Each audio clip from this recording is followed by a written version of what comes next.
Dans votre dernier livre, Otage, consacré au terrorisme, vous attaquez un problème qui est de plus en plus d'actualité. Vous pensez qu'il faudra maintenant vivre dans notre monde définitivement avec le terrorisme? Oui, il ne faut pas, mais on va le vivre jusqu'au bout, sauf si on l'arrête. Peut-on l'arrêter? Voilà le problème. Et voilà la question, bien sûr. Peut-on arrêter le terrorisme qui est la menace constante, violente, la menace terrible, terrifiante, qui guette l'humanité tout entière? C'est une sorte de peste noire. Elle est propagée de pays en pays, de culture en culture. Que peut-on faire contre le terrorisme? Mais c'est la question qui se pose, et je pense en fait que les Nations Unies devraient la soulever et le gouvernement du monde entier y participer. Quelles sont les solutions? Bon, premièrement, bien sûr. Certains disent qu'il faut régler vite ce problème du Proche-Orient. Est-ce que c'est le seul problème? Non, au Proche-Orient, en tout cas, je pense que si c'est Israël ou la Palestine, je pense qu'on va vers la paix. Elle est un peu lente à venir, mais elle est tarde à venir. Mais je pense, qu'on y va uniquement, mais pas uniquement en tout cas, surtout parce que le président des États-Unis, Barack Obama, y tient absolument. Il s'y engage totalement de tout son être.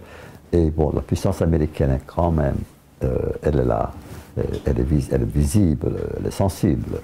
Donc, et je pense aussi que les deux gouvernements, et Netanyahu et Abbas, ils participent aussi de leur côté. Mais c'est universel.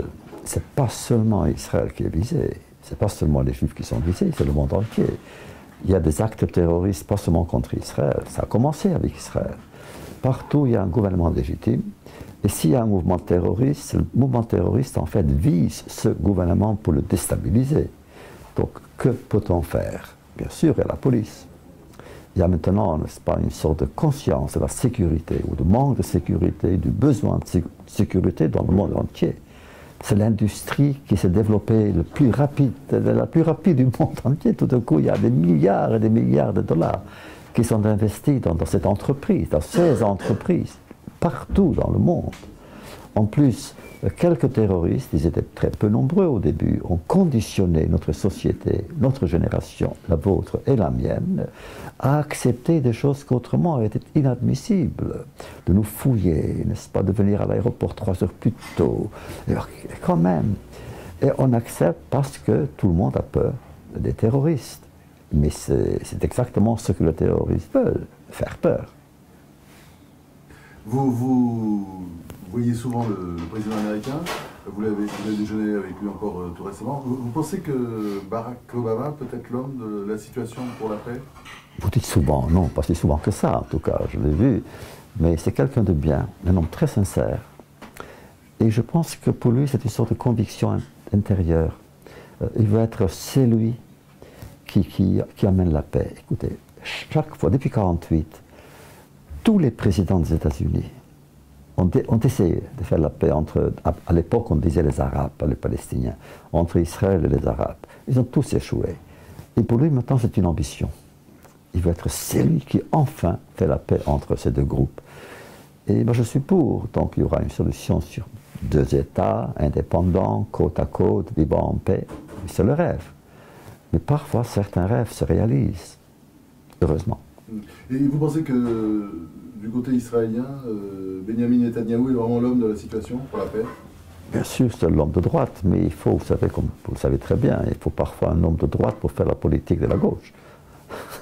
Mais quelle gauche? Je pense vraiment qu'Israël est prêt. Le peuple israélien est prêt, je pense que les Palestiniens aussi le seront.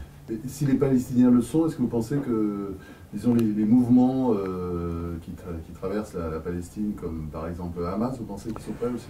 Non, non. Le problème, c'est Hamas, c'est pas Israël. L'ennemi de Abbas, le président palestinien, l'ennemi de Abbas, ce n'est pas Israël, c'est le Hamas. Si lui s'aventure à Gaza, il ne revient pas vivant.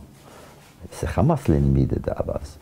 Donc, et d'Israël aussi. Mais comment faire une paix sans le Hamas, justement? On peut faire justement sans Hamas, établir un État palestinien, là, sur le territoire, Ramallah, et commencer à discuter de tous les points de litige, lentement, Commençons par le plus simple, par le plus facile à résoudre, et allant ensuite jusqu'au bout. Mais Gaza est tenu par Hamas. Qu'est-ce que vient Gaza dans cette... À mon avis, la population de Gaza se sent aussi que ce n'est pas une vie comme ça, de vivre comme ça. Donc, aux prochaines élections, il y a des chances quand même que Hamas perde les élections. Et alors tout est possible.